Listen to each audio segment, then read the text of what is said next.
지난 목요일 저녁 수성경찰서 현관 마당에서 성탄추리 점등식을 가졌습니다.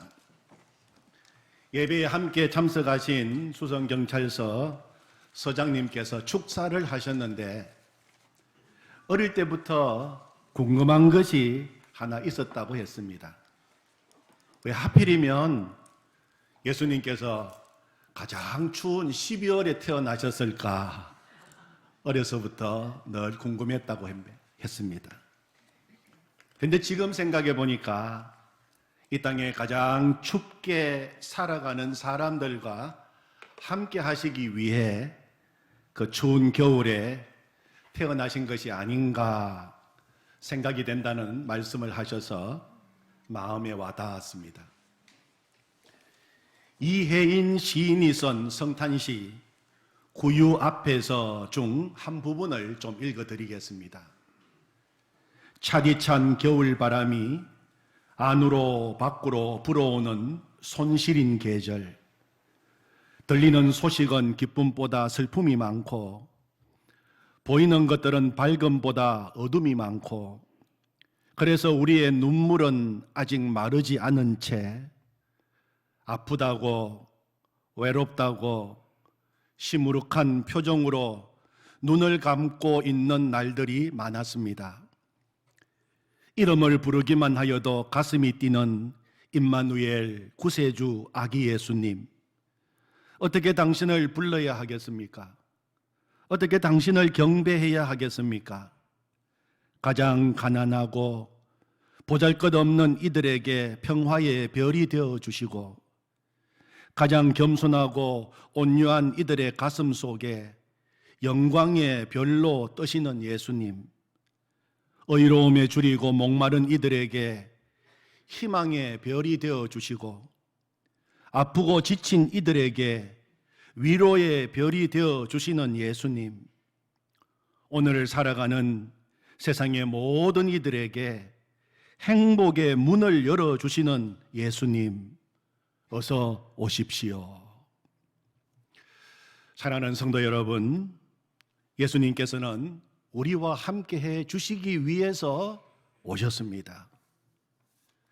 인생의 추운 겨울을 지나고 계시는 성도님이 계신다면 이 추운 겨울을 우리와 함께 하시기 위해 이 땅에 오신 예수님으로 인하여 위로와 소망과 기쁨을 누리시기를 원합니다.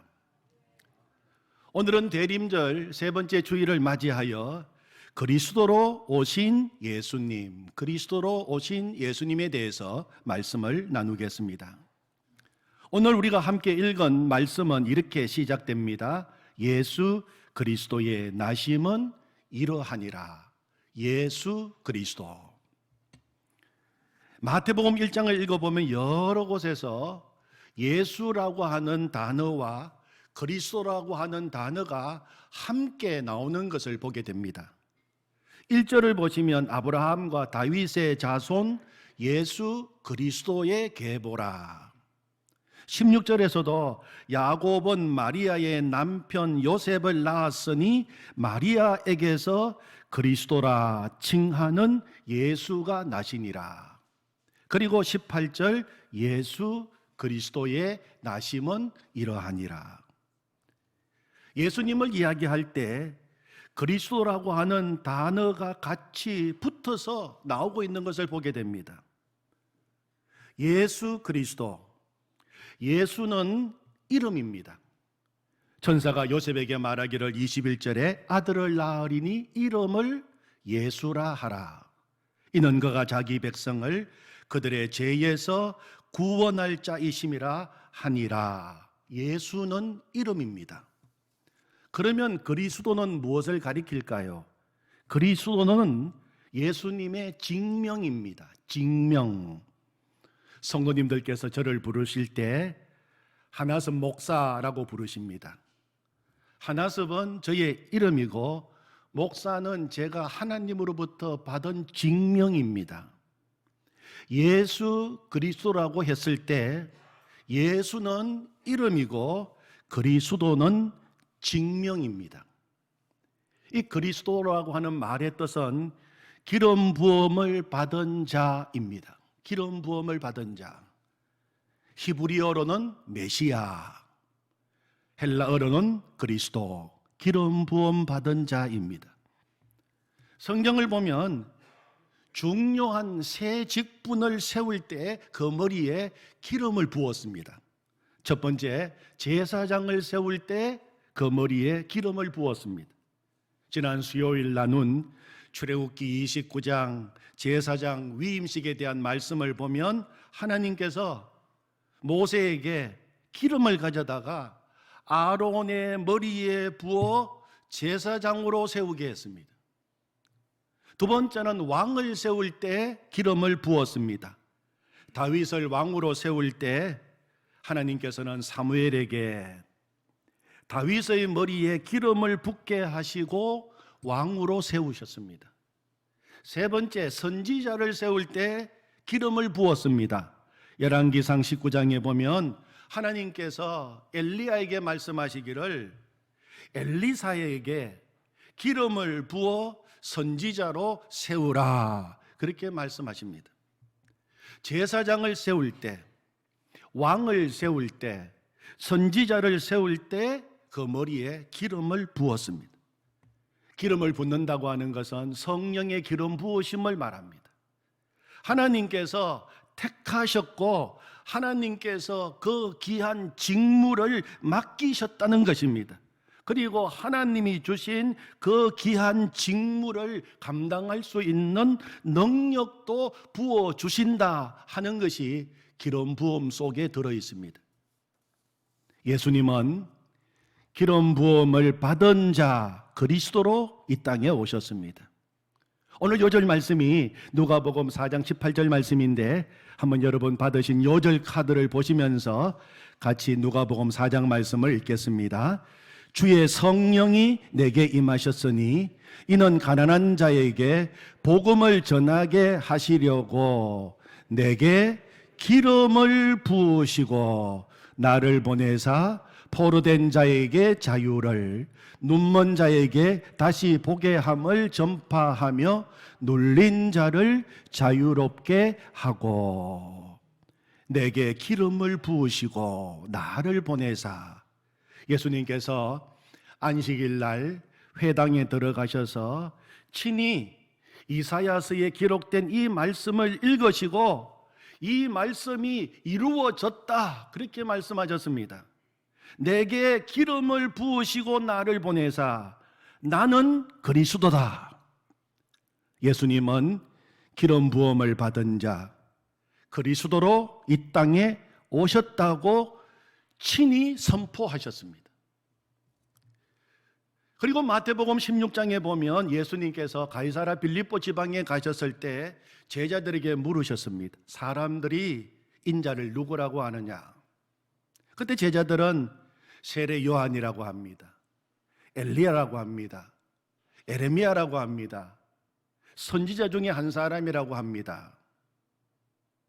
그때 예수님은 다시 물으셨습니다. 그렇다면 너희는 나를 누구라고 하느냐? 그때 베드로가 놀라운 신앙 고백을 했습니다.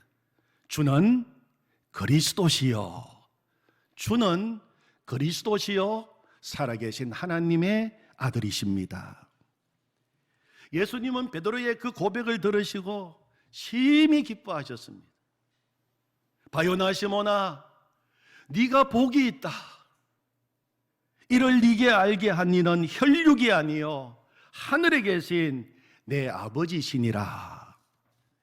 예수님께서 베드로의 그 고백을 들으시고 그토록 기뻐하시고 베드로를 칭찬하신 이유가 어디에 있습니까? 베드로가 예수님을 향하여 그리스도라고 고백했기 때문입니다.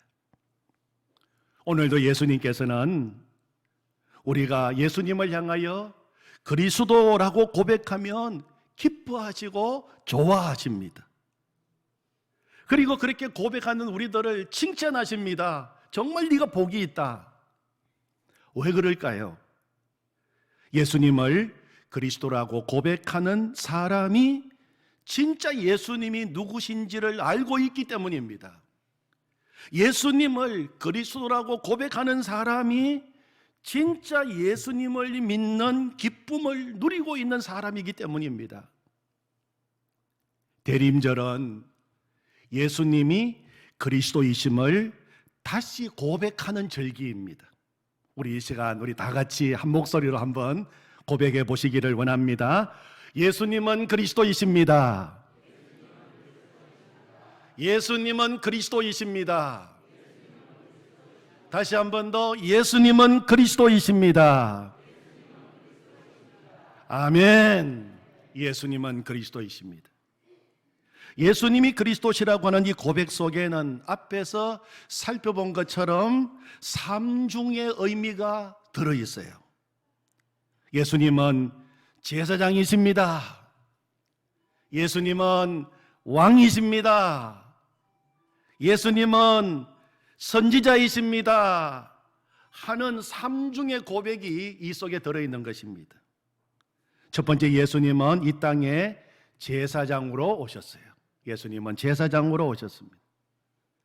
제사장은 백성들의 모든 죄를, 백성들을 대신하여 하나님 앞에 가지고 나가서 그 죄 문제를 해결하는 사람입니다. 예수님은 제사장으로 오셔서 우리의 죄 문제를 완전히 해결해 주셨습니다. 우리의 모든 죄를 대신 지시고 십자가에서 죽으시고 보배로운 피를 흘려 주심으로 말미암아 우리의 죄 문제를 완전히 해결해 주셨습니다. 오늘 읽은 마태복음 1장 18절을 다시 보시면 예수 그리스도의 나심은 이러하니라. 그의 어머니 마리아가 요셉과 약혼하고 동거하기 전에 성령으로 잉태된 것이 나타났더니라고 기록되어 있습니다. 예수님은 동정녀 처녀 마리아의 몸에서 성령을 통하여 태어나셨습니다. 왜 예수님이 보통 인간처럼 남자와 여자의 관계 속에서 태어나시지 않고 성령에 의해서 처녀 마리아의 몸에서 태어나셨을까요? 그것은 우리 인간의 모든 죄를 용서해 주시기 위해서입니다.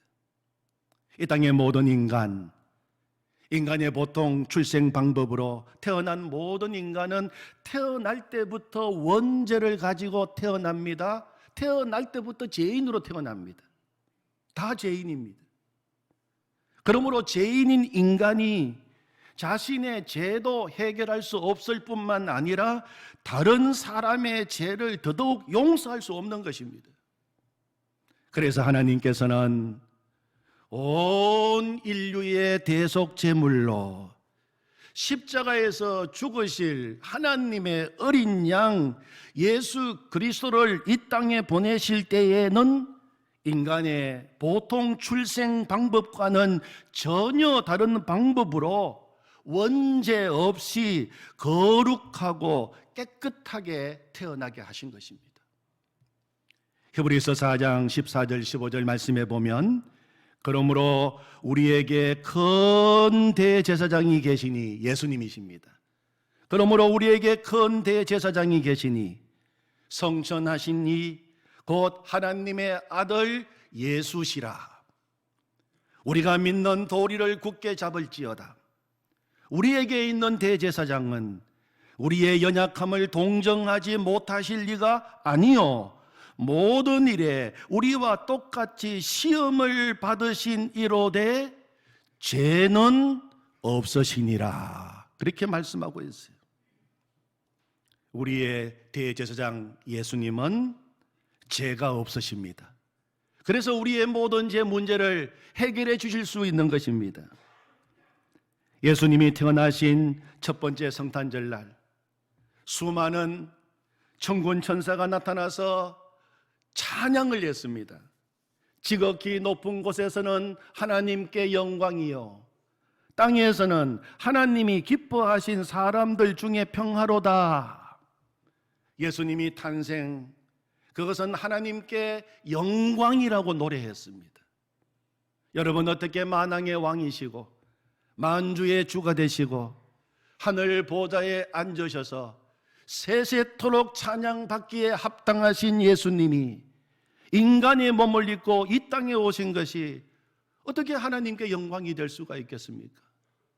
영광스러운 하늘 보좌를 버리시고 낮고 천한 마구간에서 태어나셨는데 어떻게 그것이 하나님께 영광이 될 수가 있겠습니까? 그런데 천사들은 하나님께 영광이라고 노래하고 있습니다. 그것은 예수님이 이 땅에 오심으로 하나님의 뜻이 온전하게 이루어졌기 때문입니다. 하나님의 뜻은 죄를 범한 우리 인간들을 용서하시고 구원하시는 것이었습니다. 하나님의 뜻은 죄와 사망과 어둠과 절망과 슬픔 가운데 있는 불쌍한 인생들을 빛으로 생명으로 기쁨으로 인도하시는 것이 하나님의 뜻이었습니다. 그리고 하나님의 자녀로 복된 삶을 살게 하시는 것이었습니다. 예수님이 이 땅에 오심으로 그 하나님의 뜻이 온전하게 이루어지게 된 것입니다. 길이요 진리요 생명이신 예수님이 오심으로 말미암아 죄인인 인간이 하나님 앞에 당당히 나가게 되었습니다. 죄 용서받을 수 있는 길이 활짝 열리게 된 것입니다. 죄 용서받는 차원에서 끝나는 것이 아니라 하나님의 자녀로 다시 살 수 있는 길을 활짝 열어주신 것입니다. 요한복음 1장 12절 말씀에 보면 영접하는 자, 곧 그 이름을 믿는 자들에게는 하나님의 자녀가 되는 권세를 주셨다라고 말씀하고 계십니다. 하나님 아버지가 가장 기뻐하시는 것은, 정말 하나님이 원하시는 것은 죄에 빠진 인생들이 하나님 아버지께 돌아오는 것입니다. 그리고 다시 하나님 아버지의 집에서 하나님 아버지의 사랑 속에서 기쁘게 사는 것입니다. 예수님이 오심으로 그 길이 열리게 된 것입니다. 그래서 예수님이 이 땅에 오신 것이 하나님께 영광인 것입니다. 오늘 우리에게 들리는 것은 온통 절망적인 소식밖에 없습니다. 우리의 마음을 낙심시키고 절자절하게 만드는 소식으로 가득 차 있습니다. 그러나 큰 기쁨의 좋은 소식이 있습니다. 예수님이 오셨다는 소식인 것입니다. 대제사장으로 오신 예수 그리스도, 그 예수님을 통해서 모든 사람들이 제사함 받고 하나님의 자녀로 행복하게 살 수 있는 길이 활짝 열리게 된 것입니다. 그래서 예수님이 태어나신 성탄절은 기쁜 것입니다. 두 번째로 예수님은 이 땅에 왕으로 오셨습니다. 왕으로 오셨습니다. 예수님이 이 땅에 태어나셨을 때 동방의 박사들이 아기 예수님을 찾아왔습니다. 그들은 이렇게 말했습니다. 유대인의 왕으로 나신 이가 어디 계시냐? 우리가 동방에서 그의 별을 보고 그에게 경배하러 왔노라. 그렇게 말했어요. 그리고 그들은 아기 예수님께 나아가 엎드려 경배했습니다. 예물을 드렸습니다. 동방 박사들이 엎드려 경배하고 예물을 드린 것은 예수님이 왕으로 오셨기 때문입니다. 예수님은 이 땅에 평강의 왕으로 오셨습니다. 샬롬의 왕으로 오셨어요. 이사야 9장 6절에 보면 이는 한 아기가 우리에게 낳고 한 아들을 우리에게 주신 바 되었는데 그의 어깨에는 정사를 메었고 그의 이름은 기묘자라, 모사라, 전능하신 하나님이라, 영존하시는 아버지라, 그리고 뭡니까? 평강의 왕이라 할 것임이라. 아멘.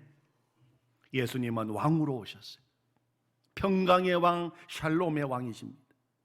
누구든지 이 예수님을 나의 죄 문제를 완전히 해결해 주시는 제사장으로 믿을 뿐만 아니라 이제부터 예수님을 나의 왕으로 모시고 살아가면 그때부터 예수님께서 우리의 삶을 다스리시고 통치하시고 굳건히 붙들어 주시고 우리의 삶을 든든히 지켜주시는 것입니다.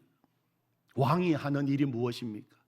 왕은 백성을 다스리고 통치하고 보호하고 지키고 굳건히 세워주는 일을 왕이 하는 것입니다.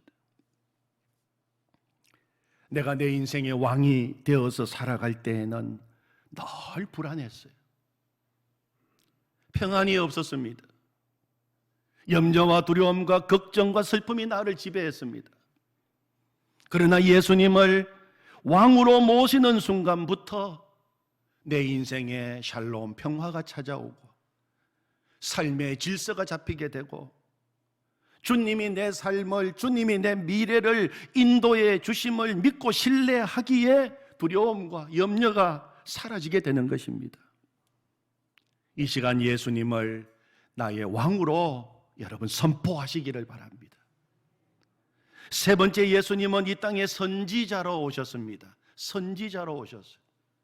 선지자는 하나님께로부터 받은 말씀을 전하는 사람입니다.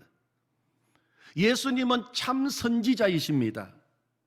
예수님 앞에 온 선지자들은 하나님으로부터 받은 말씀을 전하기 위해서 왔지만 예수님은 말씀 그 자체이십니다. 요한복음 1장 14절에 보면 말씀이 육신이 되어 우리 가운데 거하심에, 그렇게 말했어요. 말씀이 친히 인간의 몸을 입고 우리 가운데 오신 분이 예수님이십니다. 우리가 그의 영광을 보니 아버지의 독생자의 영광이요 은혜와 진리가 충만하더라, 그렇게 말씀하고 있습니다. 예수님은 말씀이 육신이 되어 우리 가운데 오신 참 선지자이십니다. 이유는 우리에게 참 생명을 주시기 위해서입니다. 말씀은 참 생명을 주시는 양식입니다. 그래서 예수님은 나는 참된 양식이라고 말씀하셨어요. 요한복음 6장 48절 이하에서 예수님은 이렇게 말씀하셨습니다. 내가 곧 생명의 떡이니라. 너희 조상들은 광야에서 만나를 먹어서도 죽었거니와 이는 하늘에서 내려온 떡이니 사람으로 하여금 먹고 죽지 아니하게 하는 것이니라.